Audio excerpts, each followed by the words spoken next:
Good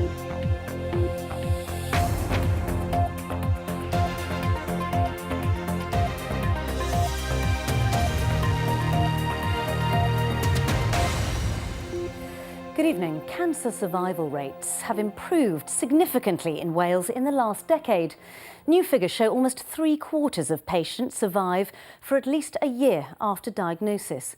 For the first time, progress here has been compared to that in England and shows there's hardly any difference between the two.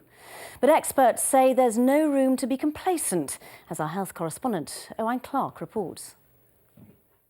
Cancer is the biggest cause of premature death in Wales, and it's becoming ever more common, meaning a child born today is more likely to develop the disease than not. But the encouraging news is more people are surviving cancer than ever before. Partly as a result of efforts like this one, where scientists are screening samples to try to help detect bowel cancer as early as possible.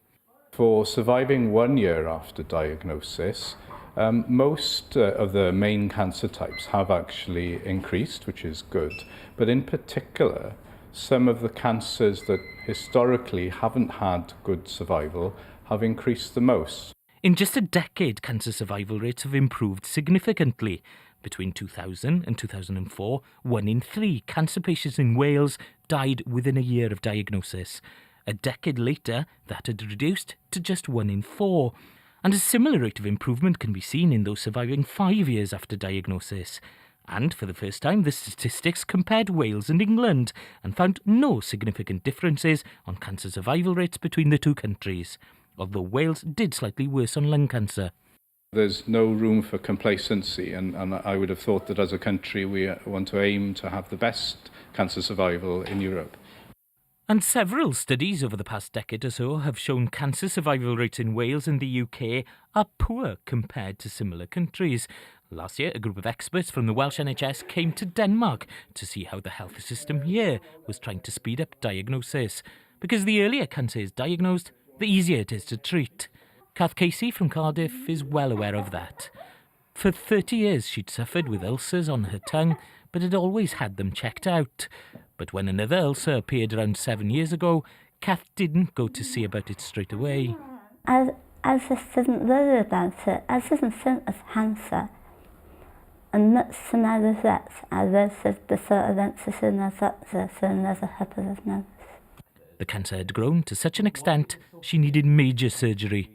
And hit me around here, broke my jaw, to hit at the tongue, removed the tumour and most of the tongue. I'm eating about 75% of what I did before, but it's masked up in my mincer. I don't take pleasure in eating food. It's a means of staying alive. Kellan Thomas was Kath's surgeon. The problem is when you present late, you present with a disease that needs more surgery, more radiotherapy, more chemotherapy. I think we've got to inform people what to look for and what to be suspicious of. And some people are reluctant to see their GPs even when they suspect they have cancer. We know that men tend to delay seeking help, but we also see differences in terms of people, perhaps people from disadvantaged communities tend to have lower awareness of symptoms. People might not be confident talking to their doctor. They may have, fear of actually what might be found. Despite all the pressures, as today's figures show, advances in healthcare mean well over half people with cancer now survive the disease. Making sure more patients are diagnosed as early as possible will be key if that figure is to continue to rise.